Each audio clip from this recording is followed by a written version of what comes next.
Hello बच्चों, good morning. आज हम सभी पढ़ेंगे लोकसभा बनाम राज्यसभा। हम सभी लोकसभा और राज्यसभा का तुलनात्मक अध्ययन करेंगे। बच्चों, दोनों सदनों में से ज़्यादा प्रभावशाली कौन है, यह कहना बड़ा कठिन है। यानी संसद के दो सदन, लोकसभा और राज्यसभा, तो दोनों सदनों में से ज़्यादा प्रभावशाली कौन है, यह कहना बड़ा कठिन है। राज्यसभा को कभी कभी अपर हाउस और लोकसभा को लोअर हाउस के नाम से पुकारा जाता है। यानी राज्यसभा को अपर हाउस और लोकसभा को लोअर हाउस के नाम से पुकारा जाता है। लेकिन इसका यह अर्थ नहीं है कि राज्यसभा लोकसभा से अधिक प्रभावशाली होती है। यह केवल बोलचाल की पुरानी शैली है और हमारे संविधान में यह भाषा प्रयोग नहीं की गई है। बच्चों, हमारे संविधान में राज्यों के संबंध में राज्यसभा को कुछ विशेष अधिकार प्रदान किए गए हैं। यानी हमारे भारतीय संविधान में राज्यों के संबंध में राज्यसभा को कुछ विशेष अधिकार दिए गए हैं, लेकिन अधिकांश मसलों पर सर्वोच्च अधिकार लोकसभा के पास ही है। जैसे सबसे बड़ी बात तो यह है कि लोकसभा मंत्रिपरिषद को नियंत्रित करती है। केवल वही व्यक्ति प्रधानमंत्री बन सकता है जिसे लोकसभा में बहुमत प्राप्त हो। यदि आधे से ज़्यादा लोकसभा सदस्य यह कह दें कि उन्हें मंत्रिपरिषद पर विश्वास नहीं है, तो प्रधानमंत्री समेत सभी मंत्रियों को पद छोड़ना होगा। राज्यसभा को यह अधिकार प्राप्त नहीं है। बच्चों, कहने का अर्थ यह है कि जो लोकसभा है वह मंत्रिपरिषद को अपने नियंत्रण में रखती है और वही व्यक्ति प्रधानमंत्री बन सकता है जिसे लोकसभा में बहुमत प्राप्त हुई हो। यदि आधे से अधिक लोकसभा सदस्य यह कह दें कि उन्हें मंत्रिपरिषद पर विश्वास नहीं है, तो प्रधानमंत्री समेत सभी मंत्रियों को अपना पद त्यागना पड़ेगा। लेकिन ऐसा अधिकार राज्यसभा को नहीं मिला है। लोकसभा पैसे के मामलों में कुछ ज़्यादा अधिकारों का प्रयोग करती है।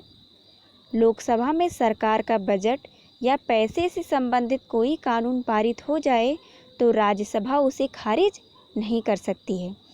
राज्यसभा उसे पारित करने में केवल 14 दिनों की देरी कर सकती है या उसमें संशोधन के सुझाव दे सकती है। यह लोकसभा का अधिकार है कि वह इन सुझावों को माने या ना माने। बच्चों, किसी भी साधारण कानून को पारित करने के लिए दोनों सदनों की आवश्यकता होती है। यानी लोकसभा और राज्यसभा दोनों सदनों की आवश्यकता होती है। लेकिन यदि दोनों सदनों के मध्य कोई मतभेद हो तो अंतिम निर्णय दोनों के संयुक्त अधिवेशन में किया जाता है। इन दोनों सदनों के सदस्य एक साथ बैठते हैं। सदस्यों की संख्या ज़्यादा होने के कारण इस प्रकार की बैठक में लोकसभा के विचार को प्राथमिकता मिलने की संभावना रहती है। बच्चों, अब हम बात कर लेंगे संसद के दोनों सदनों के अधिकार के बारे में। दोनों सदनों के अधिकारों की विस्तृत जानकारी हमारे संविधान में दी गई है। लोकसभा के सदस्य सीधे लोगों के द्वारा चुने जाते हैं और किसी भी अधिनियम को पास करने का अधिकार लोकसभा के पास ही है। राज्यसभा के सदस्य प्रत्यक्ष रूप से लोगों द्वारा नहीं चुने जाते हैं और ज़्यादातर एक सलाहकार की भूमिका निभाते हैं।